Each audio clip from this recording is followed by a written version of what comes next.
Hello everyone, आप सभी का स्वागत है आपके अपने यूट्यूब चैनल में। आज हम फिर उपस्थित हैं लेकर एक नया चैप्टर जिसका नाम है त्रुटि आधारित प्रश्न। तो इससे कई तरह से प्रश्न बनते हैं, तो किस तरह से परीक्षा में प्रश्न आते हैं इसी चीज को लेकर ये वीडियो बनाई गई है। और शुरुआत करते हैं, आप सभी के लिए कुछ नया मिले, कुछ अच्छा सीखें, इसी की शुरुआत के लिए शुरू करेंगे ये चैप्टर। तो चलिए हमारे साथ देखते हैं किस तरह के प्रश्न आते हैं और आप उन्हें किस तरह से हल कर सकते हैं। तो देखिए क्या बता रखा है इसने, इन्होंने बताया कि वाक्य भाषा की महत्वपूर्ण इकाई है। क्लियर बात है ये तो। अतः वाक्य को लिखते समय उसकी शुद्धता, स्पष्टता और सार्थकता का ध्यान रखना होता है। ठीक है बच्चे, यदि वाक्य में किसी तरह की शुद्धि होती है तो आपके बोले गए वाक्य अर्थ भी बदल सकते हैं। सामने वाले व्यक्ति को आसानी से और सही सही समझ आ सके, उसके लिए आवश्यक होता है व्याकरण के नियमों की दृष्टि से वाक्य शुद्ध हो, यानी कोई आपकी बात को समझ सके, उसके लिए जरूरी होता है कि आप अपने वाक्यों को शुद्धता के साथ बोलें। चलिए आगे देखते हैं, कि किस प्रकार के प्रश्न बनते हैं और उनमें आप शुद्धता का ध्यान कैसे रखते हैं। तो इन्होंने बताया कि वाक्य में अनेक प्रकार की अशुद्धियां होती हैं, किस किस तरह की अशुद्धियां हो सकती हैं। तो नंबर 1 बताता है कि वर्तनी संबंधी अशुद्धि होती है। वर्तनी संबंधी भाषाओं में क्या है, इन दोनों सा में अंतर हो जाता है, लेकिन बोलते वक्त ये अंतर कहाँ है, होश आ जाता है, सा और शा। ठीक है जी, ठीक है। वा और बा, वा वन, बा बकरी। ठीक है जी। ना न, ना न, इस तरह से इनमें अंतर है। ठीक है जी। आदि वर्णों का अर्थभेद नहीं किया जाता या नहीं कर पाते हैं और इनके स्थान पर एक ही वर्ण यानी ये वाला सा बयान, ये वाला सा बोला जाता है, जबकि हिंदी में इन्हें वर्षों से अलग अर्थ देकर अलग ध्वनियां बताया गया है जी। ठीक है। उच्चारण दोष के कारण इनके लेखन में भी अशुद्धि हो जाती है। अब हम बोलते गलत हैं इसलिए लिखते भी गलत हैं। ठीक है जी, ठीक है। अशुद्धि के लिए देखेंगे, अशुद्ध और शुद्ध में देखेंगे, क्या देखेंगे कि अशुद्ध है कोशिश, क्या है कोशिश, सिस है, लेकिन शुद्ध में क्या होता है, कोशिश होता है। क्या होता है, कोशिश होता है, सिस नहीं है, क्या है, कोशिश है। ठीक है जी। सीधा, क्या सीधा, अब जो दा है सीधा, बड़ा सीधा सादा व्यक्ति है। ठीक है, लेकिन सीधा ना होकर क्या होता है, सीधा, क्या होता है, सीधा होता है वो, तो दा नहीं होता, क्या होता है, सीधा, सीधा साधा व्यक्ति, ना कि सीधा सादा व्यक्ति। ठीक है जी। सभी, सभी लोग ऐसे बोल देते ना, अब होता तो सभी है लेकिन सभी ना बोल के क्या बोल देते हैं, सभी, सभी। ठीक है जी, इस तरह से आपको ध्यान रखना है अशुद्धियों के बारे में। अगले पॉइंट को देखेंगे, क्या बताया है। सेकंड पॉइंट में होता है शब्द अर्थ का प्रयोग करने में अशुद्धि हो जाती है। कभी कभी वाक्यों में सही शब्दों की जगह उनके ही सादृश्य समान दिखने वाले शब्दों का प्रयोग अर्थ में परिवर्तन के कारण बन जाता है। ठीक है बच्चे, जिसके कारण वाक्य में सही अर्थ ही बदल जाता है और यह वाक्य शब्द अर्थ प्रयोग की अशुद्धि कहलाता है। क्लियर, उदाहरण समझेंगे। अशुद्ध वाक्य में देखेंगे, मैंने अपना गृह कार्य कर लिया है।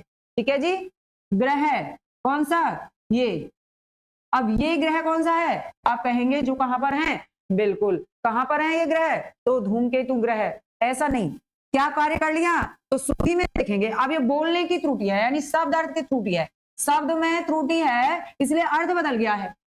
ठीक है, अब लेकिन जहां शुद्ध हो जाएगा वहां पे क्या है, शुद्ध वाक्य में क्या बनेगा, मैंने अपना गृह, ठीक है, गृह यानी घर का कार्य, घर का कार्य कर लिया है। ठीक है, अब यहाँ तो कहां पे चलेगा, अंतरिक्ष का कार्य कर लिया, लेकिन यहाँ पे क्या है, गृह कार्य यानी घर का कार्य कर लिया। कहाँ का बच्चे, घर का कार्य, होमवर्क। ठीक है जी। अशुद्धि में देखिए, अशुद्धि में देखिए क्या है, अशुद्धि में दे रखा, मैं उपेक्षा करता हूं कि तुम यह काम कर लोगे। शुद्ध में देखिए क्या कर सकते हो, शुद्ध में क्या है, शुद्ध में कहोगे मैं अपेक्षा, उपेक्षा करना क्या है भाई, उपेक्षा की किसी की, है ना, किसी का अपमान कर दिया, किसी की उपेक्षा की, तिरस्कार कर दिया, लेकिन क्या है, मैं अपेक्षा करता हूं क्या करता हूं, मैं अपेक्षा करता हूं, यानी मुझे अपने आप पे भरोसा है। ठीक है, मैं अपेक्षा करता हूं कि तुम यह काम कर लोगे, मुझे भरोसा है तुम ये काम कर लोगे, मैं अपेक्षा करता हूं। उपेक्षा करना तो क्या है, बुराई करना हो जाएगा ना उसकी। चलिए, तो इन चीजों से क्या है, ये शब्द अगर ऐसे लग जाएंगे तो क्या हो जाएगा, अर्थ गलत हो जाएगा। तो इन्हीं चीजों का ध्यान रखना होता है व्याकरण की दृष्टि से। आगे देखिए क्या है अगला पॉइंट, लिंग संबंधी अशुद्धियां हो जाती है कभी कभी। किसकी, लिंग संबंधी कैसे हो जाती है, आप यहाँ पर उदाहरण सही समझेंगे। अशुद्ध आ जाते हैं, अशुद्ध में देखेंगे क्या लिख रहा है, कि आज तुमने नया पोशाक पहना है। ठीक है जी, शुद्ध आ जाइए, आज तुमने नई पोशाक पहनी है। क्या बनेगा सेंटेंस? आज तुमने नया पोशाक, पोशाक कैसी होती है, अच्छी होती है या बुरी होती है पोशाक, लेकिन नया पोशाक पहना है तो ये लिंग संबंधी क्या है, त्रुटि हो गई। क्या होना चाहिए था, पोशाक नई होती है, नया नहीं होता है। ठीक है जी, जी आगे आ जाते हैं। अशुद्धि वाक्य में क्या है तो देखेंगे यहां से, मुझे तुम्हारा बातें सुनना पड़ा। क्या करना पड़ा बच्चे, मुझे तुम्हारा बातें सुनना पड़ा। तो तुम्हारा नहीं रहेगा, क्या रहेगा बच्चे, तुम्हारी बातें सुननी पड़ी। क्या रहेगा, मुझे तुम्हारी बातें सुननी पड़ी, तुम्हारा नहीं होगा। लिंग संबंधी त्रुटि ऐसे होती है, यानी हम बोलते हैं वही लिख देते हैं तो ये गलत हो जाता है। चलिए आगे हैं, अगला पॉइंट क्या दे रखा है, अगला दे रखा है कि उसने मीठी दही खाई। अब दही खाई नहीं जाती बच्चा, दही खाया जाता है, क्योंकि किस में आता है, ये पुल्लिंग में आता है। ठीक है जी, क्या रहेगा, उसने मीठा दही खाया रहेगा। इस तरह से आपको ये चीजें ध्यान रखनी होंगी। कितनी तरह की त्रुटियां करते हैं, चलिए आगे देखते हैं। वचन संबंधी त्रुटियां होती हैं बच्चे, क्या होती हैं, वचन संबंधी त्रुटियां भी होती हैं। कैसे होती हैं, इनमें आप देखेंगे, आप सीखेंगे तो उदाहरण से ही ना, उदाहरण से सीखना है। तो अशुद्ध पे आ जाते हैं, क्या है, भारत में अनेकों राज्य हैं। बच्चे जब अनेक ही कह देंगे तो अनेकों कहने का मतलब क्या है, अनेक माने ही अनेक हो गया है कि बहुत सारे हैं, है ना। अब उसको भी आप बहुवचन बना दीजिए तो अशुद्ध बहुवचन हो गया ना, तो वचन संबंधी अशुद्धि हो गई। अब यहाँ पे क्या बनेगा, शुद्ध, भारत में अनेक राज्य हैं, तो ये सही हो जाएगा। ठीक है, आ जाते हैं अशुद्ध के लिए। प्रत्येक वृक्ष फल नहीं देते हैं।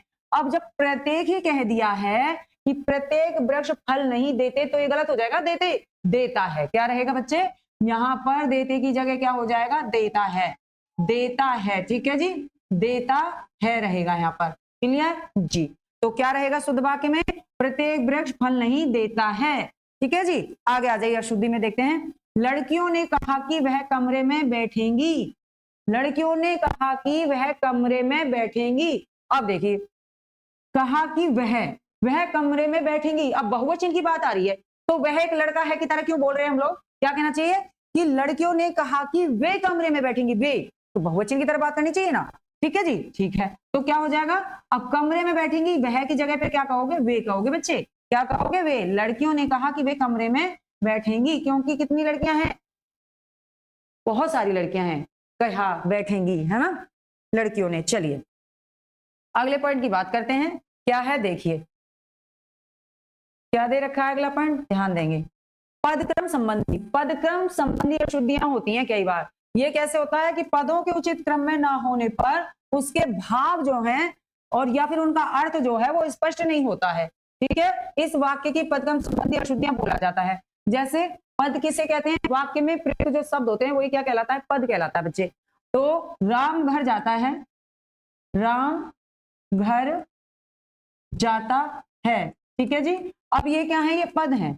अब अगर उल्टा कर देते, क्या कर देते, घर जाता है, घर जाता है राम, जाता है राम, तो अब ये क्या है, तो आप कहेंगे ये अशुद्धि होगी, ये थोड़ी सी। ठीक है जी, देखिए उदाहरण में देखेंगे अशुद्ध वाक्य में, गाय का ताकतवर दूध होता है, गाय का ताकतवर दूध होता है कि दूध ताकतवर होता है, क्या होता है भैया, तो आप कहेंगे दूध ताकतवर होता है, ताकतवर दूध, ऐसे सेंटेंस नहीं बनता है, तो इसलिए यह सेंटेंस हो गया गलत। क्या हो जाएगा, गाय का दूध ताकतवर होता है, ये हो जाएगा सही।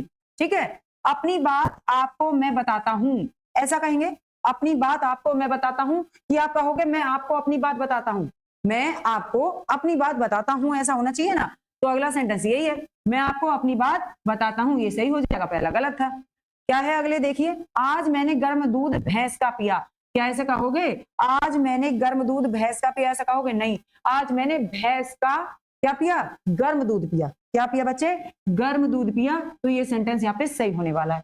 ठीक है जी, ठीक है।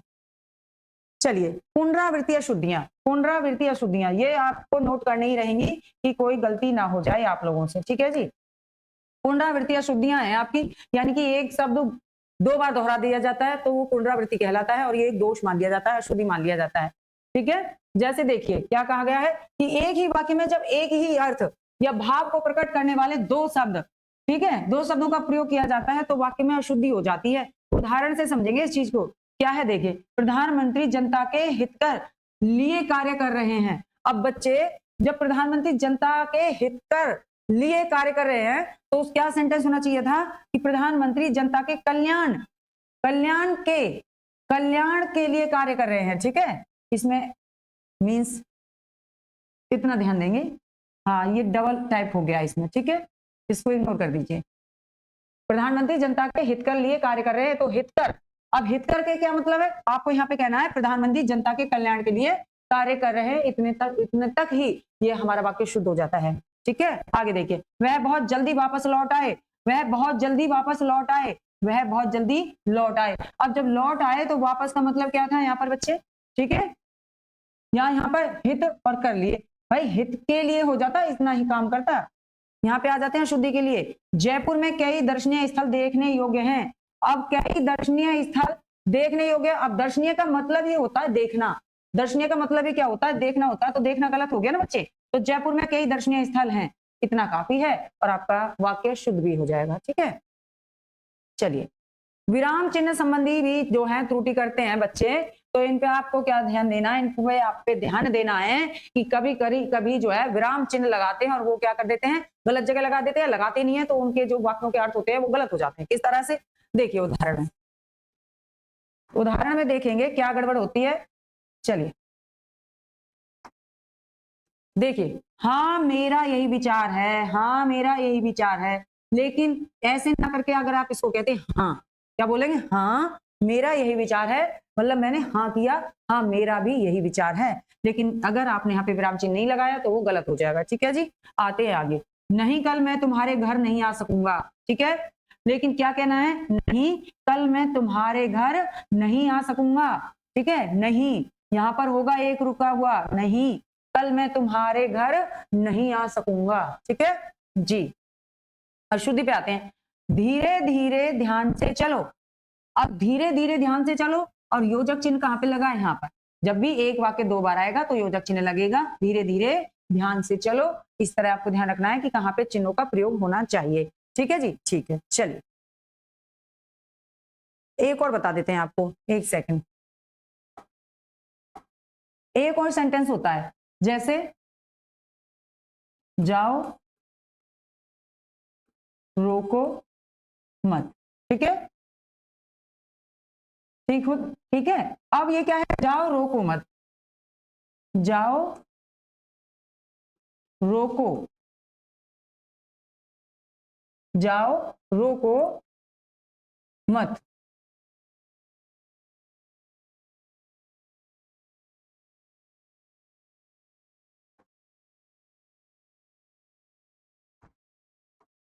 अगला पॉइंट देखिए, संज्ञा संबंधी अशुद्धियां। संज्ञा संबंधी अशुद्धियां, अनावश्यक संज्ञा पदों का प्रयोग होता है इसमें, या अनुपयुक्त संज्ञा पदों का प्रयोग। या तो अनावश्यक संज्ञा पदों को रख देंगे या फिर क्या है अनुपयुक्त, जिसका उपयोग जरूरी नहीं है वो भी रखेंगे। किस तरह से? देखिए क्या है पहला पॉइंट, अनावश्यक संज्ञा पदों का प्रयोग। ऐसे संज्ञा पद जिनकी आवश्यकता ना हो ने पर भी उसका प्रयोग किया जाए तो वहां अनावश्यक संज्ञा पदों की अशुद्धि हो जाती है बच्चे। ठीक है, उदाहरण के लिए आप यहाँ पर देखेंगे क्या है, यहाँ पे आ जाइए, मैं मंगलवार के दिन व्रत रखता हूँ। ठीक है जी, शुद्ध में क्या कह सकते थे? मैं मंगलवार को व्रत रखता हूँ। क्या रखता हूँ? मैं मंगलवार को व्रत रखता हूँ। अब मंगलवार के दिन, अब दिन जो ये संज्ञा है इसकी जरूरत ही नहीं थी। ठीक है, क्योंकि मंगलवार का मतलब यह कि मंगलवार वाले दिन आप व्रत रखते हैं, लेकिन यहाँ पे दिन उन्होंने एक्स्ट्रा रख दिया तो इसलिए वो गलत और ये सही हो जाता है। क्या है, आ जाइए, मैं प्रातः काल के समय पढ़ता हूँ। अब बच्चे प्रातः, इधर आ जाइए, मैं प्रातः काल पढ़ता हूँ, तो प्रातः काल तो है कि प्रातः काल के समय में। ठीक है, तो प्रातः काल का मतलब है आप उस समय में पढ़ रहे हो, प्रातः काल में पढ़ रहे हो, दोपहर में पढ़ रहे हो, शाम में पढ़ रहे हो। ये थोड़ी ना कहेंगे प्रातः काल था उस समय पढ़ रहा था, तो ये दो हो गए। तो दो संज्ञा शब्द का प्रयोग ना करके हम एक से काम चला सकते हैं। ठीक है, अनुपयुक्त पे आ जाते हैं, सेंटेंस सेकंड के बारे में। अनुपयुक्त संज्ञा पदों का प्रयोग, ऐसे संज्ञा पदों का प्रयोग जो उस वाक्य के लिए क्या है? अनुपयुक्त अर्थ यानी कि अर्थात यानी कि गलत होता है, अनुपयुक्त होता है, यानी कि उनका प्रयोग उनके लिए गलत होता है और इसी कारण से अनुपयुक्त संज्ञा पदों की क्या हो जाती है? अशुद्धि हो जाती है। उदाहरण पे नोट करेंगे आप यहाँ पर कि अशुद्ध वाक्य क्या है। देखिए, महिला अपने चीर धो रही है। अब बच्चे, महिला अपने चीर धो रही है, तो चीर की जगह पे क्या आता? वस्त्र आता, वस्त्र धो रही है, चीर का प्रयोग नहीं होना था। ये क्या है? अनुपयुक्त है ना। आ जाते हैं अगले पॉइंट पे, अशुद्ध के लिए। गले में गुलामी की बेड़ियां पड़ी रही। आप क्या कह सकते हो? देखो भाई, गले में गुलामी की बेड़ियां, गले में बेड़ियां पड़ी रहती हैं क्या? बेड़ियां कहां पड़ी होती हैं? पैर में पड़ी होती है ना बेड़ियां, तो इसलिए ये हो गया गलत। ठीक है जी, क्या है शुद्ध में? पैरों में गुलामी की बेड़ियां पड़ी रही, इसलिए लास्ट आपका सही हो जाएगा। आगे बढ़े जी, क्या है देखिए, सर्वनाम संबंधी अशुद्धियां। सर्वनाम संबंधी भी अशुद्धियां होती हैं कि हिंदी में कभी कभी सर्वनामों के अशुद्ध रूप तथा अनुपयुक्त स्थान प्रयोग भी होते हैं। किस तरह से होते हैं बच्चे? तो नोट करेंगे कि अशुद्ध वाक्य में क्या होगा, तो आप यहाँ पर कहेंगे दिलीप और दिलीप का पुत्र काशी गए। तो बच्चे देखो, दिलीप और दिलीप का पुत्र, ये दोनों ये क्या है? तो आप कहेंगे दोनों की दोनों गलत प्रयोग कर दिए। क्या कहना था? दिलीप और उसका। यहाँ पे क्या आना था? सर्वनाम आना चाहिए था। सर्वनाम में क्या आना चाहिए था? उसका। दिलीप और उसका पुत्र, इतने से काम चल सकता था, राइट? तो आपका सेकंड यहाँ पे हो जाएगा सही, दिलीप और उसका पुत्र काशी गए। क्लियर है जी? आगे आ जाइए, अगले अशुद्धि पे आइए। यह उनकी समझ में नहीं आएगा। यह उनकी समझ में नहीं आएगा। अब यह उनकी समझ में नहीं आएगा, यह उनके समझ में नहीं आएगा। कौन सा सेंटेंस सही है? आप कहेंगे उनकी की जगह क्या होना चाहिए था? उनके होना चाहिए था। उनकी की जगह क्या? उनके होना चाहिए था, और राइट हो जाता। आगे आ जाइए, अगली अशुद्धि की तरफ आते हैं। मैं स्वयं खुद। अब मैं स्वयं और खुद में कोई अंतर है? तो आप कहेंगे एक ही जैसे तो होते हैं, काट दीजिए एक को। मैं स्वयं वहां जाना चाहता हूं। अब ये सेंटेंस सही हो जाएगा, इसलिए ऊपर वाला गलत था और नीचे वाला हो गया सही। क्लियर जी? चलिए आगे आते हैं। क्या है अगला? देखिए, विशेषण संबंधी अशुद्धियां होती हैं। विशेषण संबंधी, अब विशेषण संबंधी किस तरह की होती हैं? तो विशेषण संबंधी जो क्या होती हैं, अशुद्धियां होती हैं, उनमें आता है संज्ञा व सर्वनामों। भाई विशेषण किसे कहते हैं? संज्ञा सर्वनाम के स्थान पर प्रयुक्त होने वाले शब्द। ठीक है, तो संज्ञा सर्वनाम के लिंग और वचन के अनुसार किया जाता है। वाक्य में कई बार अनावश्यक, अनियमित, अनुपयुक्त विशेषणों का प्रयोग हो जाता है, और जिसके कारण वाक्य में क्या हो जाती हैं? अशुद्धियां हो जाती हैं। कैसे? उदाहरण से समझेंगे तो अशुद्धि वाक्य में आ जाएंगे। आज उनके गुप्त रहस्य का राज खुला। अब बच्चे, गुप्त ही है और रहस्य भी है, दोनों की एक बात है। भाई आज उसने मुझे गुप्त बात बताई, या फिर आज उसने मुझे अपना रहस्य बताया, तो दोनों शब्द जो हैं एक ही बात कह रहे हैं, फिर भी दोनों रखे गए हैं, इसलिए क्या है? एक को हटाना पड़ेगा। आज उनके रहस्य का राज खुला। ठीक है जी, अगले आ जाते हैं शुद्धि पे। तुम बहुत धीरे स्वर में बोलते हो। तुम बहुत धीरे स्वर में बोलते हो। अब ये कह रहा है कि बहुत और धीरे। अब क्या है गलत? तो आप कहेंगे बहुत गलत है, क्योंकि धीरे बोल रहा, बहुत धीरे मीन्स गलत हो गया। तुम धीरे स्वर में बोलते हो, राइट हो जाएगा। अशुद्धि पे आते हैं। धोबिन ने अच्छी चादरें धोई। अब धोबिन ने चादरें धोई से काम चलेगा। ठीक है, चादरें धोई से काम चलेगा। अच्छी चादरें धोई का क्या मतलब है? अच्छी थी तो क्यों धोएंगे? ठीक है, हटा दीजिए। धोबिन ने चादरें अच्छी धोई। ठीक है, अब ये सेंटेंस यहाँ पे सही हो गया। धोबिन ने चादरें कैसी धोई हैं? चादरें अच्छी धोई हैं। अच्छी चादरें नहीं धोई है, धोआ वो अच्छे तरीके से धोया है। ठीक है, चलिए आगे बढ़ते हैं। क्रिया संबंधी अशुद्धियां होती हैं कई बार। क्रिया संबंधी अशुद्धियां किस तरह से होती हैं, ये देखिए। क्रिया संबंधी अशुद्धियां होती हैं किस तरह से होती हैं कि वाक्य में क्रिया का प्रयोग कर्ता के लिंग एवं वचन के अनुसार किया जाता है या चलता है, अन्यथा वह वाक्य अशुद्ध हो जाता है। ठीक है, क्रिया का प्रयोग कर्ता के लिंग एवं वचन के अनुसार चलता है, और अन्यथा नहीं चलता तो वो अशुद्ध हो जाता है, और इसी अशुद्धि को वाक्य की क्रिया संबंधी अशुद्धि कहा जाता है। क्लियर? खतरे में जाने। ठीक है, उदाहरण के लिए देखेंगे कि अशुद्ध वाक्य पढ़िए। अपना हस्ताक्षर लगा दो। अब अपना हस्ताक्षर लगा दो, ऐसा कहते हैं? कोई ठप्पा है कि अपना लगा दीजिए हस्ताक्षर? क्या कहोगे? अपना हस्ताक्षर कर दो। क्या कहोगे? अपना हस्ताक्षर कर दो कहोगे। ठीक है, अशुद्धि पे आ जाइए। हमें यह सावधानी लेनी होगी। अब हमें सावधानी लेनी होगी कि हमें सावधानी बरतनी होगी? क्या होगा? तो आप कहेंगे सावधानी बरतनी होती है, लेनी नहीं होती है। ठीक है, तो क्या है? ये गलत हो गया, यहाँ पे आपका राइट हो गया। बढ़ जाए आगे जी, चलिए आगे आ जाते हैं। क्रिया विशेषण संबंधी अशुद्धियां किसे कहेंगे? अब क्रिया विशेषण संबंधी जब अशुद्धियों की बात होती है, यहाँ पे आपको देखना होगा विशेषण संबंधी अनेक अशुद्धियां हैं, लेकिन विशेषण रूप से, विशेष रूप जो होता है विशेषण का, उसमें क्या जानना है कि विशेष रूप से इसका अनावश्यक, अशुद्धि, अनुपयुक्त यानी कि जरूरत नहीं है या गलत प्रयोग कर लिया गया है तो वो अशुद्ध हो जाता है। ठीक है, कैसे? उदाहरण ही समझाना है आपको। आ जाइए अशुद्ध वाक्य में। स्वभाव के अनुरूप तुम्हें यह कार्य करना चाहिए। अब बच्चे ये बताइए कि अनुरूप माने क्या होता है? रूप के योग्य। अनुरूप माने रूप के योग्य होता है। रूप के योग्य, ठीक है जी।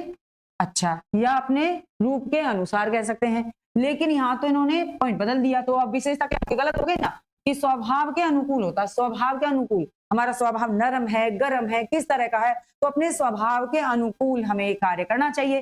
तो अनुरूप नहीं करना चाहिए, क्या करना चाहिए बच्चे, अनुकूल करना चाहिए, स्वभाव के अनुकूल करना चाहिए। आ जाते हैं अगले पॉइंट पर, भिखारी को थोड़ा चावल दे दो, ठीक है, भिखारी को थोड़ा चावल दे दो, थोड़ा चावल, एक चावल, दो चावल, तीन चावल, थोड़ा चावल, क्या कहेंगे, शुद्ध में थोड़ा की जगह क्या कहेंगे बच्चे, थोड़े चावल दे दो। कितने चावल दे दो, थोड़े चावल दे दो, ठीक है। आ जाइए अगले पॉइंट पे, वहां चारों ओर बड़ा अंधकार था। अब ये बताइए, वहां चारों ओर, भाई हम कहीं घूमने गए जंगल में, वहां चारों बड़ा अंधकार छाया हुआ था, ऐसा कहेंगे, कहेंगे तो गलत कहेंगे, घना अंधकार छाया हुआ था, इतना था, इतना था, इतना था, बड़ा था, नहीं, घना था, कुछ दिखाई नहीं दे रहा था, घना था, धुंध घनी छाई हुई थी, ठीक है। तो बड़ा ना कह के क्या कहेंगे, घना, कैसा, घना अंधकार छाया हुआ था। तो ये हो जाएगा आपका क्रिया विशेषण का। आगे आते हैं, कारक संबंधी अशुद्धियों की बात करते हैं। तो कारक संबंधी अशुद्धियों की जब बात आती है तो क्या समझते हैं, कर्ता ने कर्म को करण से, संप्रदान के लिए अपादान से, है ना, इस तरह आपको कारक चिन्ह याद आने चाहिए तुरंत। क्या कह रहा है, इन्होंने कहा है कि जिस कारण वाक्य अशुद्ध हो जाता है, किस कारण अशुद्ध हो जाता है, वाक्यों में कारक संबंधी जो गलत प्रयोग किए जाते हैं, यानी कि कारक जिन्हें हम गलत प्रयोग कर देते हैं, उसके कारण आ जाती है वाक्यों में अशुद्धियां। और इसको आपको ध्यान देना होगा किस तरह से, तो कर्ता के चिन्ह ने का प्रयोग, कर्ता ने, चिन्ह कौन सा है, कर्ता ने, कौन सा चिन्ह है भैया, कर्ता का, कर्ता ने। अब इसका प्रयोग आ जाते हैं यहाँ पे, कर्ता कारक के चिन्ह ने का प्रयोग सकर्मक क्रियाओं के सकर्मक कर्म के साथ सामान्य, आसन्न, पूर्ण तथा संदिग्ध भूत के कर्तृवाच्य में होता है। सकर्मक क्रिया अकेली हो अथवा किसी संयुक्त क्रिया के साथ या उनके पश्चात में हो, जैसे यहां से देखिए, जैसे मैंने भोजन किया, सामान्य भूत, ठीक है, मैंने भोजन किया, क्या हो गया, सामान्य भूत हो गया। आ जाइए सेकंड पे, मैंने भोजन किया है, ये आसन्न भूत, ठीक है, आसन्न भूत यानी कि क्या है, निकट में है, निकट ही क्या है, अभी अभी किया है मैंने। आते हैं गा पे, मैंने भोजन किया था, तो कर लिया था मैंने भोजन, इसलिए वो पूर्ण भूत हो गया, कर लिया था। आ गया ये, संभव है मैंने भोजन किया हो, संभव है मैंने भोजन किया हो, इसका मतलब क्या है कि कैसी अवस्था है, संदिग्ध अवस्था है, हो सकता है शायद मैंने किया है, तो संदिग्ध अवस्था है, पूर्णता का पता नहीं है, ठीक है। आ जाते हैं उदाहरण की तरफ, अशुद्ध में देखिए, पिताजी मुझे कुछ रुपए दिए, पिताजी मुझे कुछ रुपए दिए, क्या है, तो पिताजी ने मुझे कुछ रुपए दिए, ऐसा होता तब तो चलता, अब ऐसा नहीं है तो क्या हो गया, गलत। और आ गया सेकंड, पिताजी ने मुझे कुछ रुपए दिए, हो गया राइट। कर्ता चिन्ह की यहाँ पे क्या हो गई थी, गड़बड़ हो गई थी, है ना, कौन से चिन्ह की, कर्ता का ने चिन्ह यहाँ पे गड़बड़ हो गया था, ठीक है जी, ठीक है। आ जाइए आगे, अशुद्ध पे आते हैं, प्रधानमंत्री ने भाषण दिए थे, प्रधानमंत्री ने भाषण दिए थे, अब दिए थे कि भाषण दिया था, प्रधानमंत्री ने क्या दिया था, प्रधानमंत्री ने क्या दिया, ने भाषण दिया, क्या दिया बच्चे, भाषण दिया, दिए नहीं थे, ठीक है जी। चलिए अब आते हैं दूसरे चिन्ह पे, कारक के। आपने पढ़ा क्या, वो कह रहा कारक संबंधी अशुद्धियां, तो आप यहाँ पे देखेंगे कारक की बात कर रहा था, कारक चिन्ह, कारक चिन्हों की अशुद्धियां हो जाती हैं, ठीक है बच्चे, कारक चिन्हों की अशुद्धियां हो जाती हैं, तो आप क्या पढ़ते हैं, पहला चिन्ह क्या है, कर्ता, कर्ता का चिन्ह क्या होता है, कर्ता ने कर्म को, ठीक है, ये चिन्ह है कि गलतियां कहाँ वाक्यों को अशुद्ध कर देती हैं,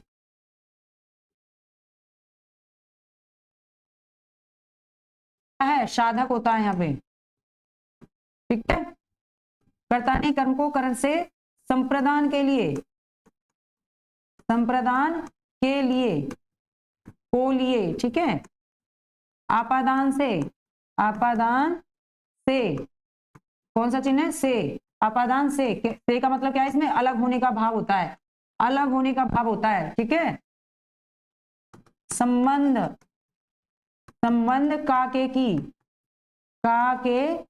ठीक है, इस तरह से आपको याद करते रहेंगे, कर्ता ने कर्म को करण से संप्रदान के लिए अपादान से संबंध का के की, ठीक है, अधिकरण, अधिकरण मैं पर पे, ठीक है। आ जाते हैं संबोधन, संबोधन हे अरे, ठीक है जी। इस तरह से आपको ये करने होंगे याद, 1 2 3 4 5 6 7 और 8। ठीक है, इस तरह से आपको ये करने हैं याद। और इनमें कहीं भी गलती हुई, इनकी अपेक्षा दूसरे चिन्ह लगाए गए या इनमें कहीं कटौती कर दी गई तो आपका वाक्य हो जाएगा अशुद्ध। ठीक है, तो अभी आप बात करें सेकंड कर्म की। ठीक है, कौन से चिन्ह की? कर्म चिन्ह। कर्म को चिन्ह कौन सा है? कर्म को चिन्ह है बच्चे, ये रहा।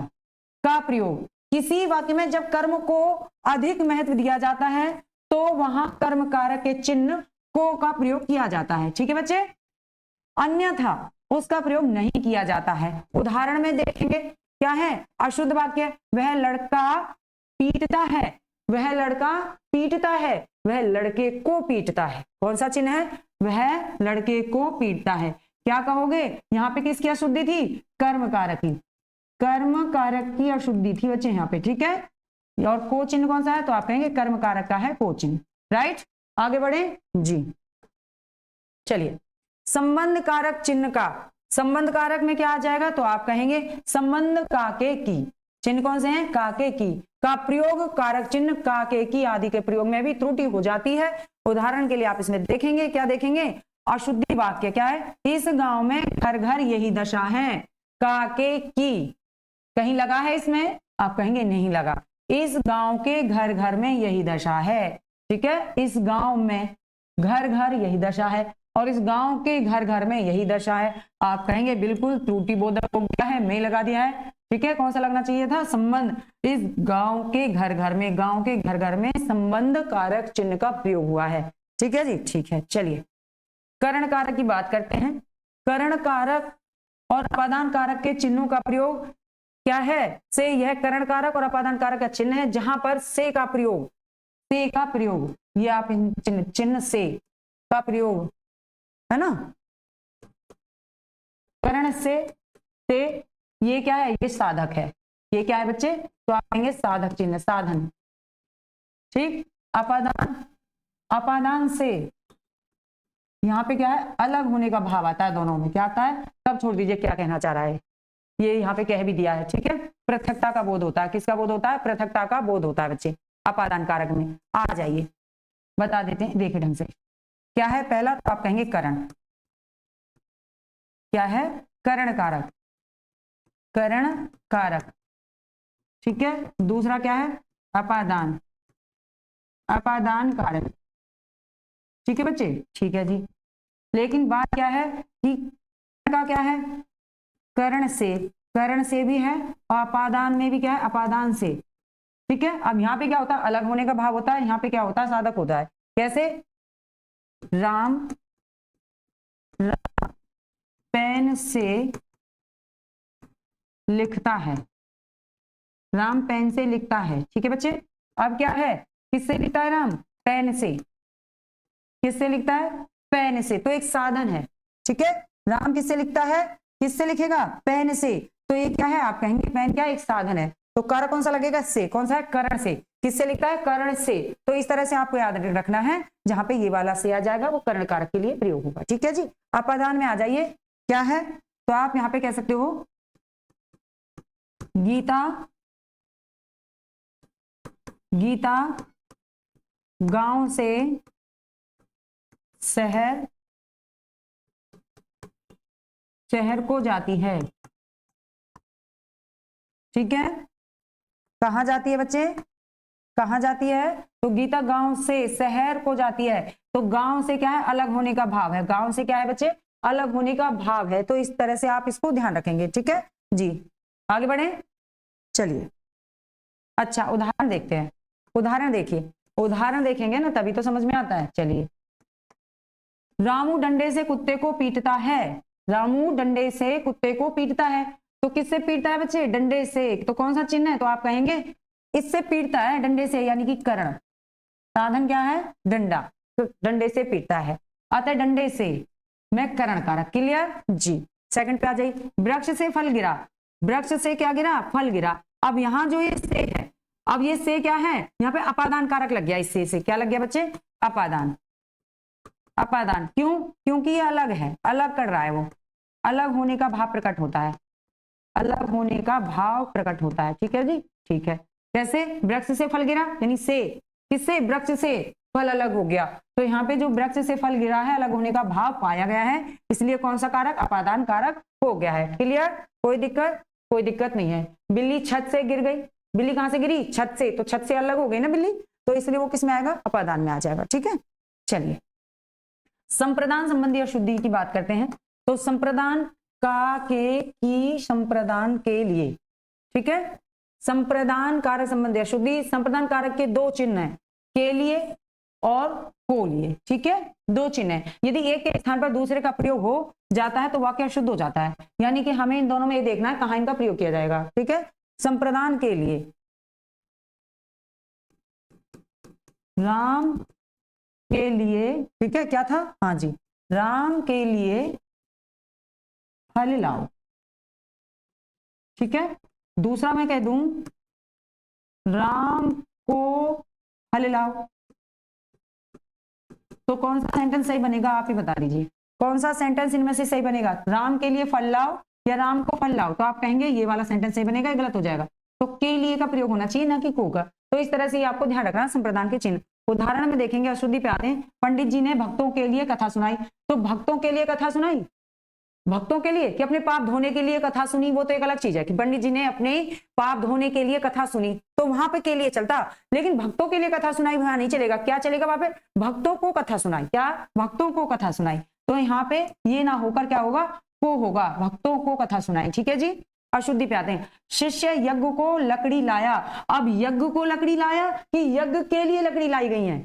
यज्ञ को लकड़ी लाया है कि यज्ञ के लिए लकड़ी लाई गई है? तो आप कहेंगे यज्ञ के लिए लकड़ी लाई गई है, तो यहाँ पे ये होगा सही और ये हो जाएगा गलत। तो क्या है, समझे ना बात को?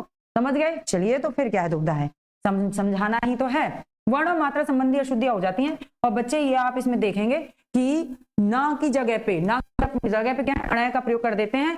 क्यों कर देते हैं? ब्रज भाषा में अण के स्थान पर ना का प्रयोग होता है। ठीक है जी, किंतु ये आपको नोट करना कि खड़ी बोली में तत्सम शब्दों के प्रयोग के लिए होने के कारण ना और अणा में, अणा के जो है शुद्ध प्रयोग को ध्यान में रखना चाहिए। कब? जब आप खड़ी बोली का काम कर रहे हैं। ठीक है, जहां शब्दों में श, रा दोनों अक्षरों का प्रयोग होता है वहां पर ना की जगह अणा का प्रयोग किया जाता है। कहां? जहां शब्दों में श या रा या दोनों अक्षरों का प्रयोग होता है वहां ना की जगह अणा का प्रयोग होगा। समझे बात को? जी समझे। कैसे समझे? कृष्ण, कृष्ण, अब देखो ये वाला सा आ गया तो ये ना का अणा है। घर्षण, अब ये है घर्षण, अब ये है घर्षण, अब घर्षण है, अब ये है, क्या था? अब इसको क्या नहीं किया, ये वाला ना नहीं बनाया इसको, क्यों? ये वाला शाह आ गया। समझे ट्रिक को? समझे जी, समझना भी चाहिए। ठीक है, अन्वेषण है, अनु प्लस में वेषण है, अन्वेषण है बच्चे, अन्वेषण है तो अणा है, इसको ना नहीं कर सकते। क्यों? क्योंकि पहले क्या बना है? सा बना है बच्चे। ठीक है, यहाँ पे भी पहले सा बना है, इसलिए ये क्या बन गया? अणा बन गया है। यहाँ भी पहले पोषण में क्या है? शाह है, इसलिए ये क्या बन गया? ना की जगह अणा हो गया। रा आ गया, देखिए रा आ गया। अगर रा आ गया है तो इसलिए ये ना, ये चरण ना रह के, चरण ना रह के क्या हो गए? चरण हो गए हैं। ठीक है, क्योंकि तत्सम शब्दों के प्रयोग होने के कारण ना और अणा की अशुद्धि का प्रयोग ध्यान में रखना है हमें, इसीलिए। ठीक है, मरण की जगह मरण कर दिया है, मरण की जगह क्या कर दिया है? मरण कर दिया है। ठीक है, तत्सम शब्दों के लिए। ठीक है, स्वर्ण, स्वर्ण है, स्वर्ण। ठीक है, रा ऊपर है, देखिए किरण, रा है, हिरण में रा है, कर्ण में ये रहा, वर्ण में ये रहा, तर्पण में रा ये रहा, प्रेरणा में है, और यहाँ पे शाह है। ठीक है, इस तरह याद रखेंगे। आ जाते हैं दूसरे पॉइंट पे, शाख। ठीक है, आ जाते हैं दूसरे, सा और पा, सा और पा संबंधी अशुद्धि होती है। कैसे? इनका उच्चारण क्रम से तालु और मूर्धा से होता है। ठीक है जी, तालु और मूर्धा, ये आपको याद रखना है। ये वाला है शाह वाले, यानी कि कौन से वाले? मूर्धा वाले शब्द, जैसे आषाढ़, दोष, अभिषेक, भूषण, मनुष्य, संतोष, कष्ट और पृष्ठ, षष्ठी, भीषण, भीष्म, मेष, वृषभ, वृष, शिष्य, शेष आदि आदि। ठीक है, तो ये सभी क्या है? तो आप कहेंगे कौन से? तालुषा और मूर्धाशा में अशुद्धियां हो जाती हैं। इस तरह होता है और उनको गलत लिख देते हैं। जैसे यहाँ पे आषाढ़ लिखा है और इस सा की जगह पे कौन सा बना देते हैं? तालव्य वाला भी बना देते हैं, आषाढ़। ठीक है, इस तरह से। तो ये क्या है? ये अशुद्धियां हैं। इंपॉर्टेंट पॉइंट पे आते हैं, ध्यान रखनी चाहिए कुछ बातें।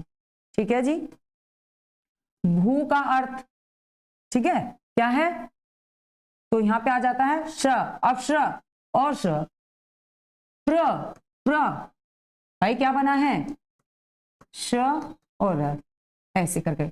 और क्या है श्र, श्र अर्थात प्र अ।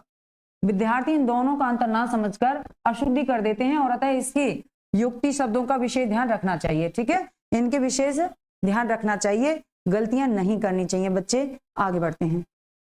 छ और छ संबंधी, छ और छ। अब ये छ है, ये क्या है, बोलते हैं ना कक्षा, कक्षा ऐसा करके बोलते हैं। क्या है, कक्षा, कक्षा का सा से मिलके बना है। किससे मिलके बनना चाहिए, ये बना है आपका का प्लस में सा से मिलके बना है। ठीक है जी। अब अशुद्धियां क्या है कि छ का और सा से लिखा हुआ है के योग से बना है। इसकी अधिकतम प्रयोग तत्सम शब्दों में होता है। उच्चारण की अशुद्धि के कारण इनमें प्राय अशुद्धियां होती हैं। जैसे ये छ वाले सब छात्र, छिन्न, छिद्र, छेदन, अच्छा हो गया जी। अब यहाँ पे देखिए, यहाँ तुच्छ, स्वच्छ, खत्म बात, खत्म। अब आ गया ये, तो क और सा से मिलके बिना है तो क्या बोला जाता, कक्षा, कक्षा ऐसे बोला जाता है शुद्ध। ठीक है, अब ये क्या है, क्षमा, क्या बोल रहे हैं, क्षमा ऐसे बोल रहे हैं। लेकिन बोलने वाले इसको क्या कहेंगे, क्या बोलेंगे भाई, क्षमा ना कह के क और सा से मिलके बना है। तो हाँ, बस ये ध्यान रखना, क्षण, क्षत्रिय, क्षार। अब बहुत लोग क्षत्रिय ना बोल के क्षत्रिय बोलते हैं। ठीक है जी। छी, क्षेम, क्षेत्र, अक्ष, कक्ष, वृक्ष, वृक्ष, वृक्ष, वृक्ष नहीं वृक्ष, इस तरह से कक्ष, अक्ष। ठीक है, आ जाते हैं इधर। वा और बा संबंधी अशुद्धियां होती हैं, वार बा संबंधी अशुद्धियां होती हैं। इनके विषय में कोई विशेष नियम नहीं होता, पढ़ते और बोलते समय उच्चारण पे ध्यान देना होता है और अशुद्धियां दूर हो जाती हैं। जैसे ये वन है, ठीक है बच्चे, वन, वन, वन ऐसे करके। और ये क्या है, बन। खुद बोल के देखा करो, वन, वन, बन। ठीक है, बन, इस तरह से। क्र और री संबंधी अशुद्धियां होती हैं। क्र, क्र और री संबंधी अशुद्धियां होती हैं। संस्कृत के शब्दों के अतिरिक्त री का प्रयोग नहीं होता है। री के कुछ शब्द जैसे ऋषि, रक्ष, ऋतु, ऋण, कृपाण, गृह, घृत आदि होता है। ये और ए संबंधी अशुद्धियां हो जाती हैं बच्चे, है ना, इंपॉर्टेंट। क्या है, कुछ शब्दों के रूप में व्यवहार में आते हैं, कुछ शब्दों के रूप व्यवहार में आते हैं। ठीक है, शब्दों के दो रूप व्यवहार में आ जाते हैं, जैसे रुपए और रुपए। अब रुपए, रुपए और रुपए, रुपये और रुपए, रुपये, रुपए, इस तरह से। ठीक है, लिए, लिए, लिए, लिए, लिए, इस तरह से। ठीक है, जांचिए, जांचिए, जांचिए, संज्ञाएं, संज्ञाएं, पढ़िए, पढ़िए, चाहिए, चाहिए। ठीक है, इस तरह से इनको आपको ध्यान में रखना होता है। आ जाते हैं आगे। वहां पर ची,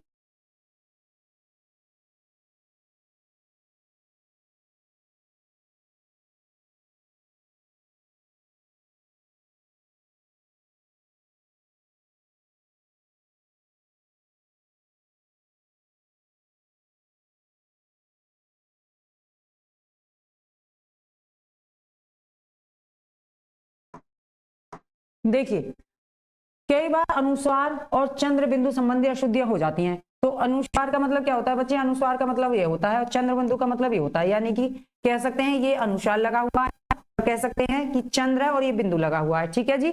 अब ये कह रहा अशुद्धियां होती है यदि उच्चारण खींचकर किया जाता है तो अनुस्वार, तथा यदि उच्चारण हल्का होता है, भाई सीधे याद रखना, अनुस्वार अगर आप कोई भी उच्चारण खींच कर रहे हैं तो अनुस्वार का प्रयोग, और यदि उच्चारण हल्का होता है तो चंद्र बिंदु का प्रयोग किया जाता है। ये बात आप ध्यान रखेंगे। ठीक है, अगर क्या करना है, अगर आप बोल रहे हैं, क्या आपका कोई उच्चारण है, उच्चारण खींचकर किया जाता है तो विसर्ग का प्रयोग होता है। ठीक है जी, विसर्ग का प्रयोग होता है। और अगर क्या है, उच्चारण हल्का है, अगर उच्चारण हल्का है तो क्या लगेगा, तो आप कहेंगे चंद्र बिंदु लगेगा। क्या लगेगा बच्चे, चंद्र बिंदु लग जाएगा। क्लियर जी। अनुस्वार लगाने से वर्ण शुरू हो जाता है, पर चंद्र बिंदु लगाने से उनकी मात्रा में कोई अंतर नहीं होता है। अनुस्वार वाले शब्द जैसे कुछ हैं, अंक है, बंक है, दंत है। ठीक है जी। और अगर चंद्र बिंदु की बात करें तो चंद्र बिंदु वाले कौन कौन से हो जाते हैं, आंख है, गेहूं, हंसना, पहुंचाना, संवारना आदि हो जाता है। ठीक है, अब आता है पर तथा के ऊपर का प्रयोग। पर का अर्थ साधारण तौर पर ऊपर होता है। पर का क्या होता है, जबकि के ऊपर का अर्थ ऊपरी तल। अगर के ऊपर हो, ठीक है, के ऊपर का अर्थ ऊपरी तल अथवा भाग में होता है, ठीक है। पर का प्रयोग किसके लिए है, तो यहाँ पे है कि पर का अर्थ होता है साधारण तौर पे ऊपर, ठीक है जी। अशुद्धि, अब यहाँ पे देखिए, सुधा, सुधा को अपने माता पिता के वचनों के ऊपर श्रद्धा थी, ठीक है, क्या थी, श्रद्धा थी। अब देखो इसने क्या कर दिया गड़बड़। अब यहाँ आ जाइए, अब यहाँ आते हैं और क्या बनेगा, ये बनेगा यहाँ पर शुद्ध, ठीक है, शुद्ध करते हैं, शुद्ध वाक्य करते हैं। शुद्धा को अपने माता पिता के वचनों पर श्रद्धा थी। ऊपर कहने का कोई मीन्स नहीं था, क्या था, उन पर श्रद्धा थी। किन पर, अपने माता पिता के वचनों पर, तो पर श्रद्धा, ठीक है जी, के ऊपर कहना जरूरत नहीं था। अशुद्ध पे आते हैं। बदमाशों ने निर्दोषों के ऊपर हमला किया। अब देखिए क्या है, बदमाशों ने निर्दोषों पर हमला किया। निर्दोषों पर हमला किया से काम चल गया, उनके ऊपर के ऊपर हमला किया तो ये क्या है, गलत हो गया। क्या सही है, पर हमला किया से भी काम चल जाता है कि उनके ऊपर हमला किया, यही कहना चाहता है ये, ठीक है जी। चल, और का प्रयोग शब्द वाक्य और पदों को मिलाने के लिए किया जाता है, ठीक है। और का प्रयोग शब्दों, वाक्यों और पदों को मिलाने के लिए किया जाता है। किनको, पदों को मिलाने के लिए किया जाता है। और का प्रयोग होता है जब दो से अधिक शब्दों ये वाक्यों में पदों को मिलाने के लिए और आता है, तब इसका प्रयोग अंतिम शब्द वाक्य अथवा पदों के पहले होता है। अंतिम शब्द वाक्य या पदों के पहले होता है। जैसे जैसे बच्चे, हम राधा और सालू के साथ, तो हम राधा और सालू, राधा और सालू, सालू से पहले आ गया, ठीक है, सालू के साथ वृंदावन, मथुरा, गोकुल और बरसाना की प्राकृतिक छटा देखने के लिए जाएंगे। क्लियर जी, क्लियर। आगे आते हैं, विदेशी शब्द संबंधी अशुद्धियां, ये किस तरह की होती हैं। विदेशी शब्दों को तत्सम रूप में ना लिखकर, भाई विदेशी है ना, इसलिए उनको तत्सम रूप में ना लिखकर किसमें लिखेंगे, तद्भव रूप में लिखना चाहिए, तथा उनमें अपनी भाषा का पर्याय लगाना चाहिए। जैसे लेंटर्न, लालटेन ही लिखना चाहिए, ठीक है, लेंटर्न को क्या लिखना चाहिए, लालटेन ही लिखना चाहिए, यानी कि तद्भव रूप में लिखना चाहिए, ठीक है जी, ठीक है।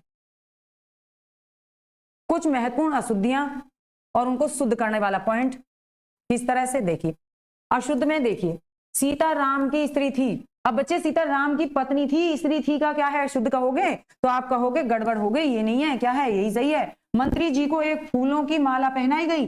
अब भैया जब फूलों की माला पहनाई गई तो एक से क्या मैटर है, तो खाली फूलों की माला पहनाई गई, फूलों की एक माला पहनाई गई, ना कि फूलों को, मंत्री को एक फूलों की माला, ठीक है जी। आ जाइए आगे, महादेवी वर्मा श्रेष्ठ कवि थी। अब कवि तो क्या पुल्लिंग में होता है, इसका स्त्रीलिंग क्या बनता है, तो कवियत्री बनता है, तो ये राइट हो जाएगा, ठीक है जी।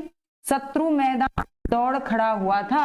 अब दौड़ खड़ा होगा बच्चे कि भाग खड़ा होगा, तो आप कहेंगे शत्रु मैदान से भाग खड़ा हुआ, क्या है, भाग खड़ा हुआ है। चलिए और देख लीजिए, और देखिए, मेरे भाई को मैंने रुपए दिए। अब मेरे भाई को मैंने क्या दिए, रुपए दिए। अब देखो रुपए और अब यहाँ पे दिए था, दिए, रुपए दिए, ठीक है जी। आगे आते हैं, यह किताब बड़ी छोटी है। अब बड़ी भी है और छोटी भी है, तो ऐसा नहीं होगा, बहुत छोटी है, क्या है, बहुत छोटी है, क्या है बच्चे, बहुत छोटी है। आगे आ जाइए, उपरोक्त बात पर मनन कीजिए, उपरोक्त बात पे मनन कीजिए, उपरयुक्त बात पे मनन कीजिए। आप कहेंगे उपरयुक्त बात पे मनन कीजिए। आ जाइए आगे, सभी छात्रों में रमेश चतुरतर है, चतुरतर है। तो जब सभी छात्रों में बात आती है तो लास्ट क्या हो जाएगा, चतुरतम है, ठीक है, उच्चतम है, क्या है, उच्चतम है। मेरा सिर चक्कर काटता है, चक्कर काटता रहता है कि चकरा रहा है, तो आप कहेंगे चकरा रहा है, ठीक है। शायद आज सुरेश जरूर आएगा। अब क्या है, इसने क्या कह दिया, शायद आज सुरेश जरूर आएगा। अब सुरेश आएगा, जरूर आएगा का क्या मतलब है, ठीक है, आज सुरेश आएगा, ठीक है।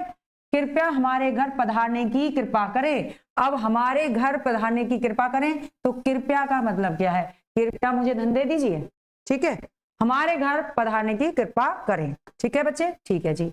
तो इस तरह से अब जो पॉइंट आने वाला है, क्या आने वाले हैं, आपके प्रश्न आने वाले हैं। और आज की वीडियो को देंगे यहीं पे विराम। नेक्स्ट वीडियो लेके फिर उपस्थित होंगे। वीडियो अच्छी लगती है तो लाइक किया करिए, शेयर किया करिए, जिससे और बच्चे भी इससे लाभ उठा सकें। नेक्स्ट वीडियो लेके उपस्थित होते हैं, तब तक के लिए धन्यवाद, थैंक यू, नमस्कार।